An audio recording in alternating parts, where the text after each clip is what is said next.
Συγγνώμη, κλείνει το TikTok σε 10 εβδομάδες. Όχι ακριβώς. Αν και υπάρχουν διάφορα θέματα στις ΗΠΑ. Σαν τι, ας πούμε? Υπάρχουν διάφορες ανησυχίες στην Αμερικανική κυβέρνηση που αφορούν θέματα κατασκοπίας, δικαιωμάτων και δεδομένων των χρηστών.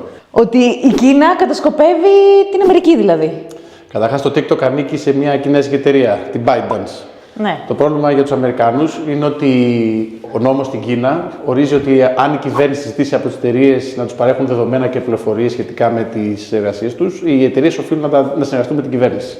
Δηλαδή, ας πούμε, σαν τι πληροφορίες μπορεί να είναι αυτές που είναι άκρως απόρριτες?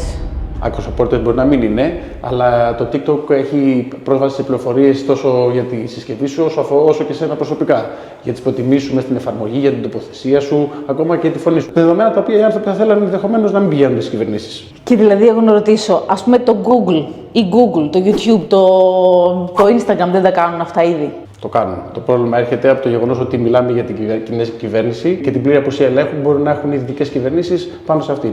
Ο φόβος είναι ότι η κινέζικη κυβέρνηση θα μπορούσε να χρησιμοποιήσει το TikTok για να επηρεάσει τις δυτικές κοινωνίες προβάλλοντας τα μηνύματα που θέλει, ενώ ταυτόχρονα θα αποκρίνει κάποια άλλα. Ωραία, και τότε γιατί δεν έχει κλείσει ακόμα, ξέρω εγώ? Γιατί υπάρχουν και τα ζητήματα της ελευθερίας του λόγου. Πάρα πολλοί άνθρωποι πιστεύουν ότι το TikTok είναι ένα φανταστικό εργαλείο που επιτρέπει στους ανθρώπους να ενημερωθούν ή να προβάλλουν τις απόψεις τους. Οπότε το να έκλεινε θα ήταν ένα κέριο πλήγμα απέναντι στην ελευθερία του λόγου. Δεν θα είχαμε δουλειά κι εμείς οι influencers. Αυτό που το πας. Άρα στην ουσία η Αμερικανική κυβέρνηση φοβάται ότι οι Κινέζοι μέσω του TikTok θα κάνουν προπαγάνδα εναντίον τους. Ναι, αυτή είναι η βασική ιδέα. Ότι θα μπορούσαν να κάνουν προπαγάνδα σε περίπτωση που το ήθελαν.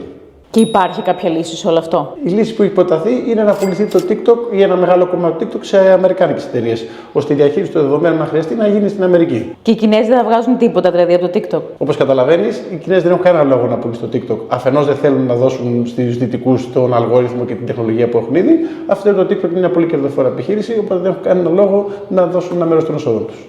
Άρα με το TikTok ban που έγινε πριν λίγο καιρό, κάνανε μια τρύπα στο νερό. Αφού πάλι στα ίδια είμαστε.